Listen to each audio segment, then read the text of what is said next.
Mga kwento ni Felmo.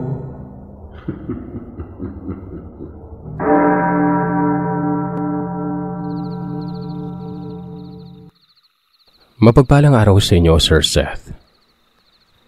Maiksing kwento lamang ito na nangyari sa aming magpamilya nung kapanahunan.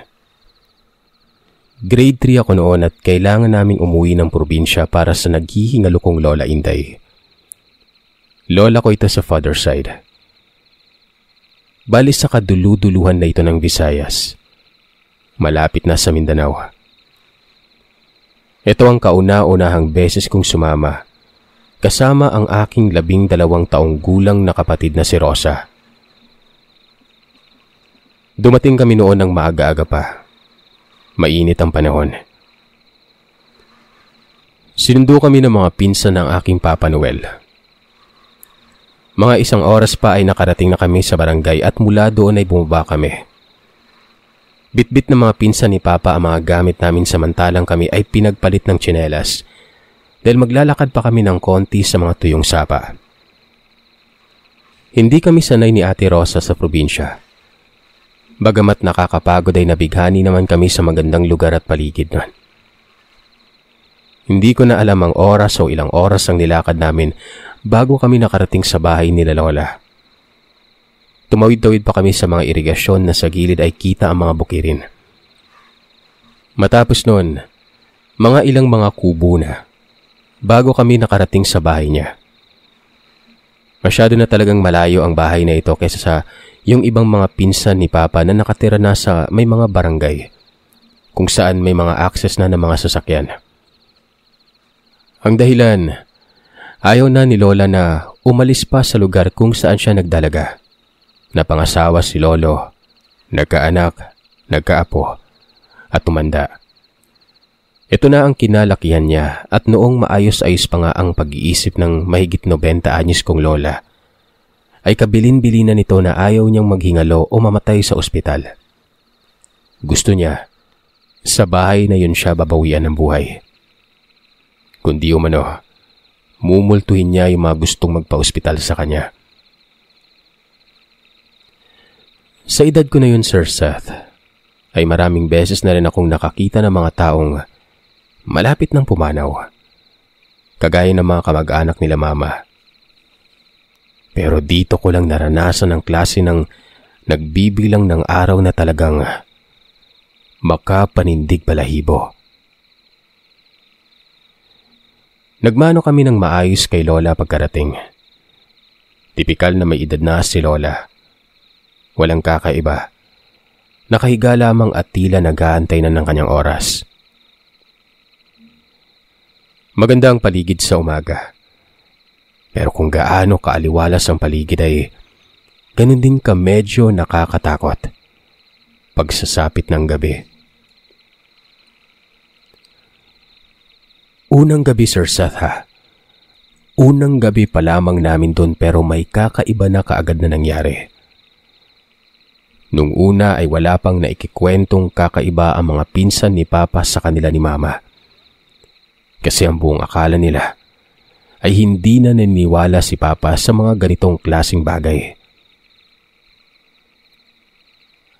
6:00, padilim na. Nagmistulang piyestahan ng bahay ni Lola. Masarap ang hangin at gawa ng maingay at maliwanag naman ang ilaw noong gabing yon. Ay naging kampante ang lahat. Habang nagluluto sila sa labas ng bahay, nainganyo naman kami ni ate na maglakad-lakad. Dahil din siguro sa pagiging abala nila at pakikisalamuha ng mga magulang ko sa mga kamag-anak ay nawala ng saglit ang kanilang atensyon sa amin. Natuwa kami noon sa mga alitap-tap na sobrang rami na hindi makikita sa syudad. Habang palapit kami doon, may narinig kaming sitsit. Psst! Psst! Nakita namin ang isang matandang lalaking nakatayo sa may puno sa hindi kalayuan. Malinis ang mukha nito. Maputi. Tapos parang bagong ligo at malinis ang damit. Yung talagang katiwa-tiwala tingnan. Tinawag niya kami at dali-dali naman kaming lumapit sa pag-aakalang isa ito sa mga kamag-anak ni Lola. Tinanong niya kami kung bago daw ba kami ron at kung bakit maraming tao sa bahay. Sinagot naman namin ito syempre ng totoo. Ngumiti ito. At ang muli niyang tinanong ay kung hanggang anong oras maraming tao doon sa bahay.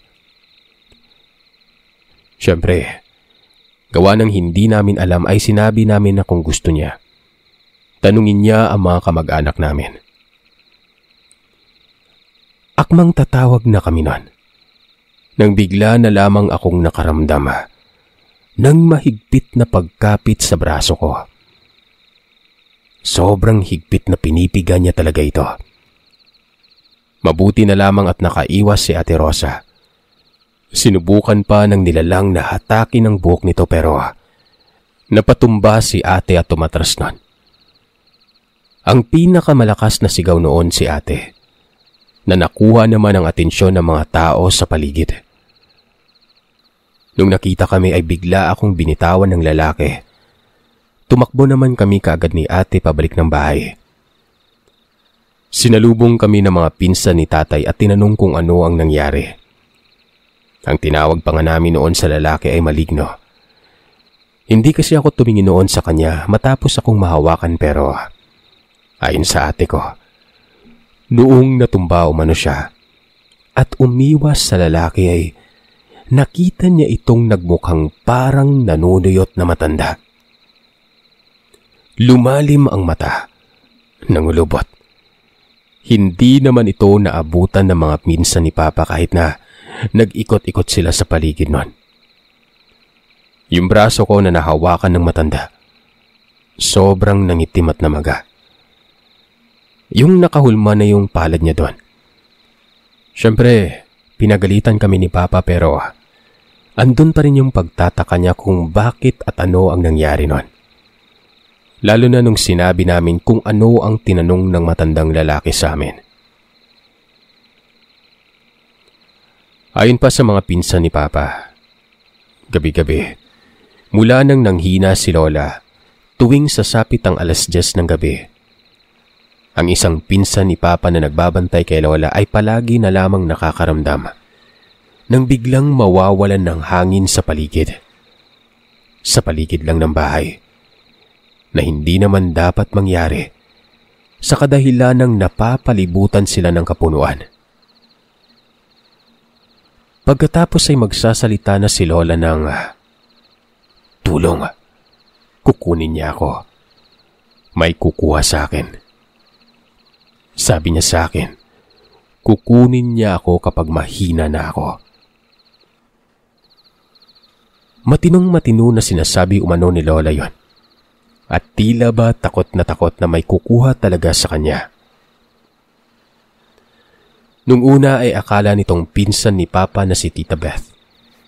Yung tipong nag-uulik-bata lang si Lola. Pero isang gabi pa, habang nagpapaantok na si Tita Beth, na buong akala niya ay tulog na rin si Lola nun. Tandaan niyo, Sir Seth, dapat bedridden na si Lola at halos hindi na makakita pero noong gabing yon, naggulat si Tita Beth nang bigla na lamang tumayo si Lola at sumisigaw ng, "Andyan na siya! Andyan na siya!" Nagulat si Tita Beth noon na parang ang himalang nakatayo si Lola. Pero mga ilang segundo lang yon dahil nawala na naman ito ng balanse. Natumba. Mabuti na lamang at mabilisang nasalo ito ni Tita Beth. Sabay silang napahiga sa may sahig. Bali ang pwesto ni Tita Beth ay nakaharap siya sa may bintana habang nakapatong naman sa kanya si Lola. Kaya naman, kitang-kita ni Tita Beth na sa labas ng bintana ay merong nakalambitin na maihahambing mo sa isang unggoy. Nakadipa ito doon. Nakasilip. Nahaba ang dila nito. Parang ahas na nakaikot at nakapulupot sa may bintana. Harang lamang kasi ang meron na parang rehas ang bintana na yon. Kaya naman halos masigaw na si Tita Beth nang mangyari ito. Hinatak at pinatabi ni Tita Beth na maayos si Lola at kukuha sana ng kung anong maibato sa nilalang, pero naabutan niya na lamang itong gumagapang pataas. Umuungol pa rin si Lola noong gabi niyo na tila ba naghihingalo. Kaya naman ang ginawa ni Tita Beth, nag-iingay ito at nanninermon habang nagsimulang magsunog ng mga pangontra sa nilalang na ito. Kinaumagaan nun, nagmadali si Tita Beth na lumabas. Tatakbo lamang siya para punta ng kapitbahay na pinakamalapit para makisuyo na bantayan muna si Lola. Gawa ng kailangan niyang punta ng mga kapatid niya at humingi ng tulong sa nangyari. Nung nasa trangkahan umano siya ng bahay ng kapitbahay nila, napalingon siya saglit. May kalayuan man ang bahay pero natatanaw niya pa rin ang bahay ni Lola. Dun, Sir Seth, nakita niya yung isang aso. Partida. Mag-aalas 6 na noon. Maliwanag. Pero itong aso na ito, nakatayo lamang sa may pintuan ng bahay na sarado. Matagal na umanong tumitig si Tita Beth habang hinihintay ang paglabas ng kapitbahay. Nang walang ano-ano, ay bigla na lamang tumayo ang aso sa dalawa nitong paa. At ang dalawang paa sa harap ay nakasampa sa may pintuan ng bahay. Doon na sumigaw si Tita at hindi na hinintay na makalabas ang kapitbahay. Bagamat lumabas naman pero naabutan niya na lamang si Tita Beth na patakbo na pabalik sa bahay ni Lola, kung saan sinundan naman siya ng kapitbahay na ito. Nakita nilang dalawa yung aso. Talagang makapanindig balahibo umano ang itsura. Kala mo, patay na asong nabuhay. Nang mapansin nito na papalapit sila Tita Beth, pabalik ng bahay ay tumakbo ito palayo. Imbis na si Tita Beth ang umalis, ang kapitbahay niya na lamang ang sumundo sa mga kapatid nito para ipaalam ang nangyari kay Lola. Kaya naman magmula ng gabing nangyari yon, ay salitan na ang mga kapatid ni Tita Beth na samahan sila. Hindi natigil ang pagpaparamdam noon ng nilalang. Pero hindi na ito nakakalapit. May tunog ng tiktik lang. Konting pag-init ng paligid at paminsan-minsan ay may anino ng taong nakatayo sa hindi kalayuan.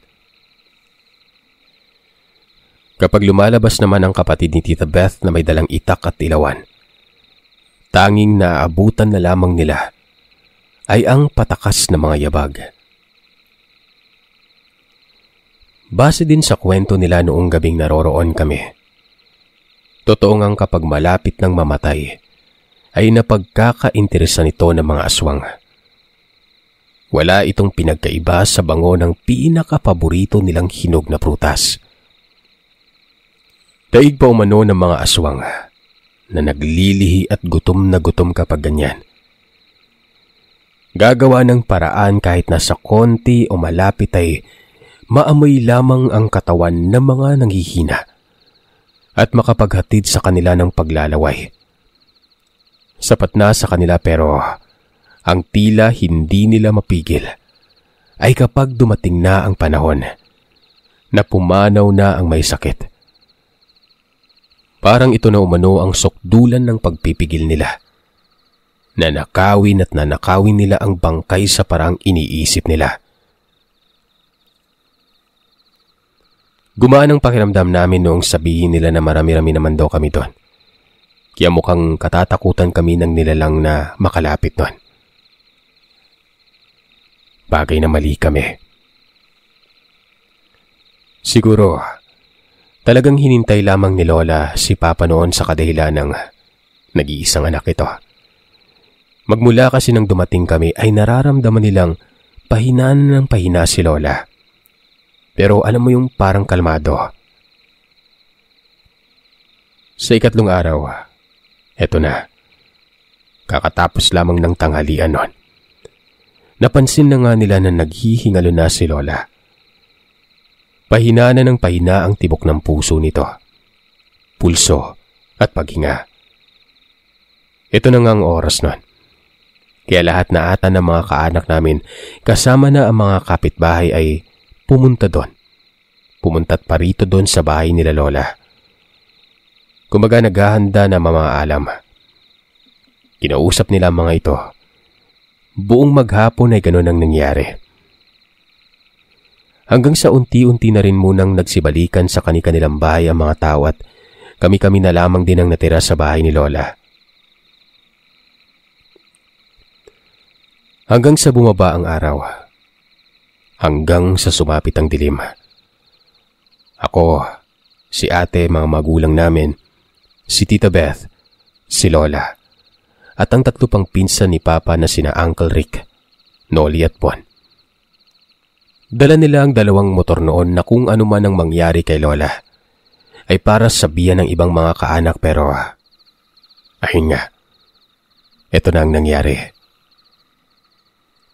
Pasado 7:00, gaya ng sinasabi ko, pansin at kita na namin na naghihintay na lamang ng oras si Lola.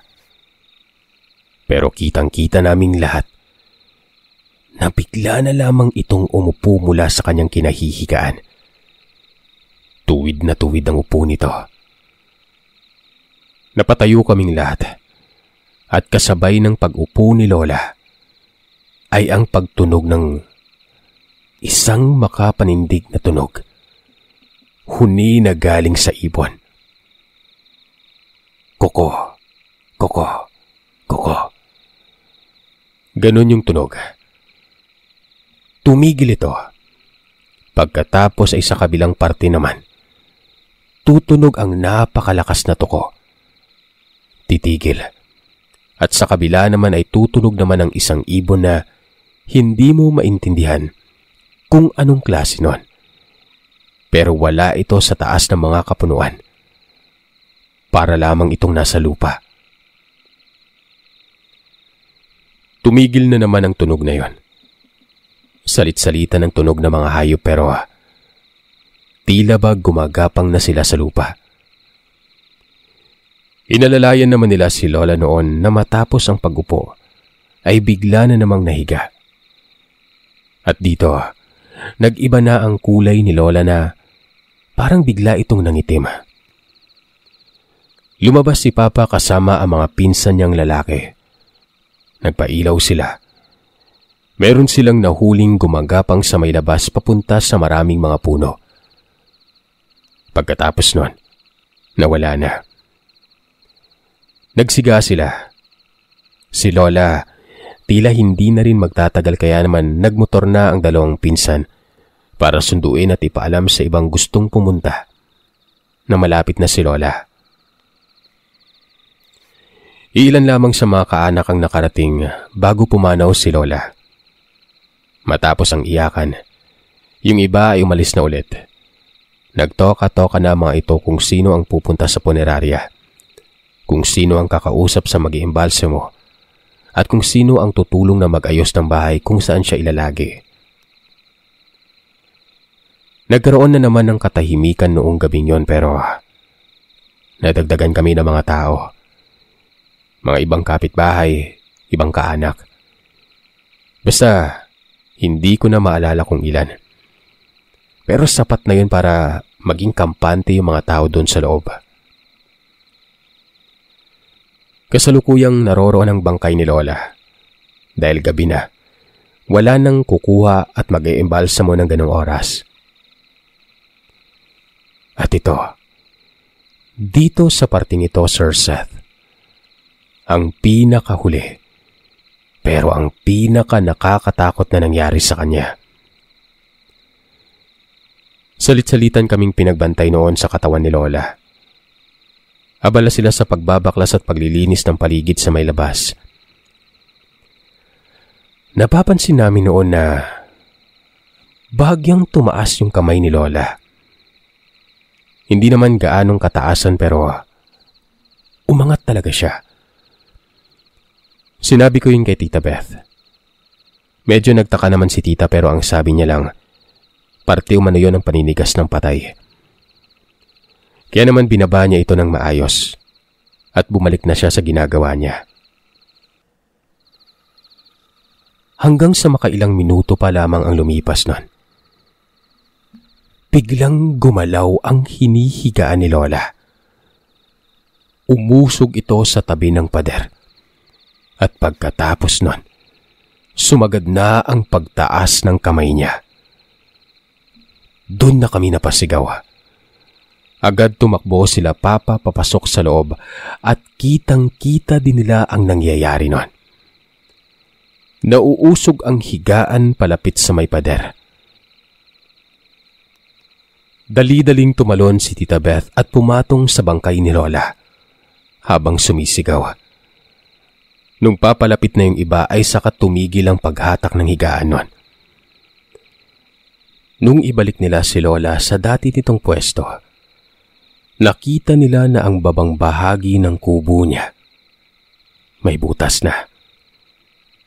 Dito sa pagkakataon na ito ay pinatawag na nila ang albularyo. Habang lahat kami ay hindi umalis kung nasaan si Lola noon. Pagkarating umano ng isang pinsan ni Papa na sumundo sa albularyo, hindi kaagad sumama ang albularyo na ito sa loob. Nagpaiwan umano ito sa labas noon. Maya-maya pa ay nagtawag ito. Bakit umano hindi pinagpatuloy ang pagsisiga nila Papa at ang mga kaanak? Inutusan niya itong magsiga ulit. Sumisingaw umano ang mabahong amoy sa labas. Wala kaming naaamoy nun. Siya lang. Pero may isang nilalang umano na gustong kunin ang katawan ni Lola. Nung una, syempre nagtaka pa kami sa pinagsasasabi niya. Pero ang ginawa nila ay nagpaapoy sila sa 4 na bahagi ng lupain.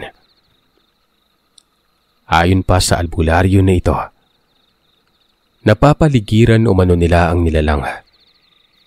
Sa papanong paraan? Nang sabay-sabay sinabuyan ng asin ang bawat siga, na may kasamang kung anong dasal o binubulong ang albularyo nun.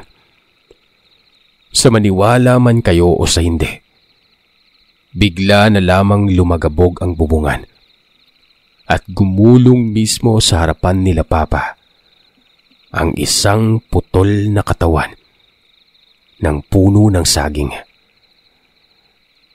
Ayon sa albularyo, isang uri ng aswang na kung tawagin ay balbal ang gustong kumuha kay Lola. Yung mga aswang na nangangain ng katawan ng patay. Papalitan niya umano ang katawan na yon ng puno ng saging. Gagamitan ng pambulag para isipin ng mga kamag-anak na nandun pa rin ang katawan ng bangkay. Walang ano-ano. Biglang umatras palayo ang manggagamot sa bahay. Meron itong binunot na hindi namin alam kung ano pero nang iwinasiwas o binato niya ito sa ere, merong bumagsak mula sa itaas. Bumagsak sa kanya ang isang itim na nilalang. Tatakbo pa sana ito pero kitang-kita ng ilawan nila Papa kung paanong abutin at hilahin ng albularyo ang bibig nito at mahatak ang dila. Nagwawala ang nilalang pero sobrang lakas pa rin. Halos hilain niya pa rin ang albularyo na yon. Natigilan ng lahat noon. Halos pinanood lamang nila ang albularyo. Iniindahan niya ng saksak ang nilalang pero mabilis itong umilag. Sobrang liksi. At dahil sa matanda na ang manggagamot at napagod na ito sa kakapaikot-ikot kasama ang nilalang na yon, ang sumunod nitong ginawa, bago siya tuluyang hatakin ng nilalang sa loob ng kakahuyan, pinutol niya ang dila nito. Humiyaw ito pero patuloy na tumakbo palayo. Galit na galit umano ang albularyo kila Papa at sa pinsan niya na kung bakit hindi man lamang siya tinulungan. Syempre, natulala lang din talaga sila Papa sa nangyari nun. Hingal na hingal lumano ang albularyo na nagrereklamo na hindi na siya sanay sa pagiging ganon. Matanda na siya. Marami siyang ininom na tubig. Nagdagdag pa sila ng siga sa labas. Yung dila umano ng nilalang na naputol, Sir Seth. Nakita nila Papa na parang karne na sobrang haba, pero ang nakapagtataka, hindi pa umabot ng 1 oras ay natuyo na ito at para na lamang itong mahabang ugat ng puno. Pinutol ng manggagamot ang nahulog na saging sa may taas ng bubungan at tinapon ito sa may apuyan kasama ng natuyong dila na yon. Ang sabi ng manggagamot, kaya niya pa umanong saktan o bigyan ng sakit ang nilalang na muntikan ng kumuha sa katawan ni Lola. Sinira nilang takip ng bintana ng bahay at ginawa nila ang ritual na mula sa loob ng bahay ay ilabas si Lola sa bintana. At nang mailabas ito sa bintana at hindi nagbago ang anyo niya, kumpirmadong hindi napalitan ng bangkay ni Lola. Hindi nagtagumpay ang nilalang na yon. Siya pa rin. Nabigo ang aswang na gawin yon. Matapos yun ay inihiga ulit si Lola at may dinasal lamang ang manggagamot. Meron pa itong sinabing ilagay sa may taas ng kabaong ni Lola para hindi masalisihan ng bangkay. Matapos ang gabing yon, nagdagdag pa ng kaukulang ilawan sa labas na bahay, sa 4 na sulok ng lote. Sa buong magdamag na ilang gabing nakahaya si Lola, malakas ang ilaw na yon. Lahat ay gising sa gabi, salitan kong matulog. Hanggang sa mailibing si Lola, naging tahimik ang lahat. Pero talagang hindi din kami makatulog ni Ate Rosa noon ng maayos. Nang umuwi na kami ng Manila, bawi na bawi ang tulog namin. Iisang karanasan lamang namin yon. Pero sapat na patunay na ito na totoo ang mga aswang.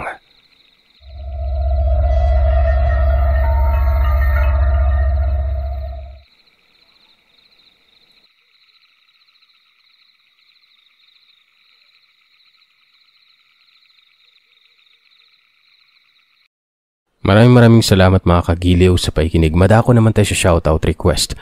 Sa mga gusto magpa-shoutout, i-message nyo sa Facebook page, sa Instagram at email na nakalagay sa description ng bawat story. Iwasan natin yung shoutout request sa comment section dahil hindi natin siya ina-acknowledge, okay? Shoutout sa mga nagsiselebrate ng kanilang monthsary sa membership natin. Happy 1 month! Pilyo Angel, happy 3rd, Adeng 14, and Gemaline Custudio. Happy 5th, Christy Serra and Maribel Lobrego. Happy 6th, Babylin, Dading Abbas. Happy 7th, Ana 23 and Queen Athena. Happy 8th, Amazing Grace 2829 and Miss Crife. Happy 9th, Thomas John Gulisaw. Happy 11th, Hagler Fulido, Gentle 77 and Praise the Lord, God Jesus. Happy 16th, Annalyn Steriaga and Elsie Diacosta. Happy 17th, Amado Obana. Happy 18th, Jillian Sibayan. Happy 23rd, Maria Andrea Luz Tupianosa. Happy 25th, Mirna Cabalonga. Happy 28th, Tens Dencio. Happy 31st, Jessica Mulay and Ala 15 Evangelista.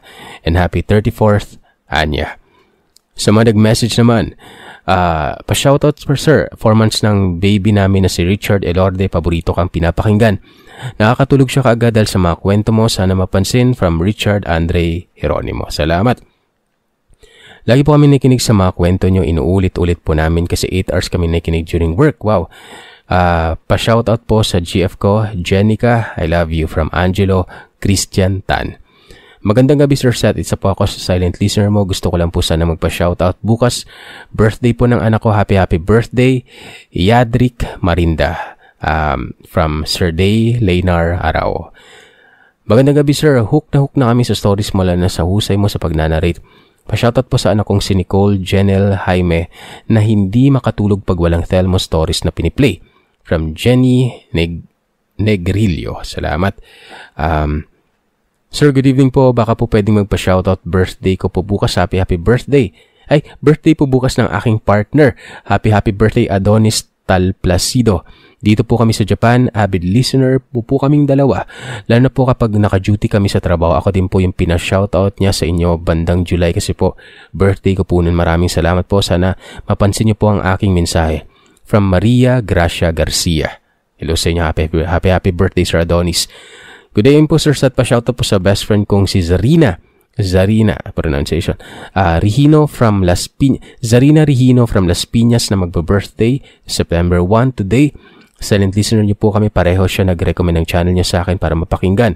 Ang gagandang stories at narration niyo. Sana ma-shoutout. Thank you in advance. More power. From Marlene K. Abajeto Sapar. Thank you. Pa-shoutout naman, Kuya Seth. Avid listener niyo po mo rin po ako. Halos lahat po ng video mo na play ko na ginagawa ko kasing background ng boses mo habang nagpapahinga after ng maghapong work. Salamat if ever ma-shoutout from Vintut. Hello sa'yo, Vintut. Sir, pa-shoutout naman po ako sa next upload nyo. Salintis nyo po ako since 2022 noong asa Qatar pa ako until nasa Pilipinas na ako. Pa-shoutout ng mga anak ko, Shane, Celine, Tyra, Paolo, Bea, Bien, Sugar, Salty. Thank you po from Winnie Adriano. Hello sir, sana ma-shoutout kami dito sa Korea. Dami na pong nakikinig sa'yo dito. Isa na po kami ng Chingo ko na si Mary Grace Alojado. More power sa iyo, sir. Asahan mo, lagi kaming andito para supportahan ka, Nax. Isa nga pala ako sa member mo na si Amazing Grace 2829. Thank you, Ma'am Grace Park. God bless. Thank you po. Ingat po kayo dyan. Magandang araw sa iyo, sir. At pa-shoutout po sana palagi kami nakikinig ng mga kwento mo, pati mga kapatid ko na yanggaw ko na. Halos buong araw nakikinig sa iyo. Ingat po kayo palagi from Mark John Mabale. Shoutout din kay Vanessa Castro.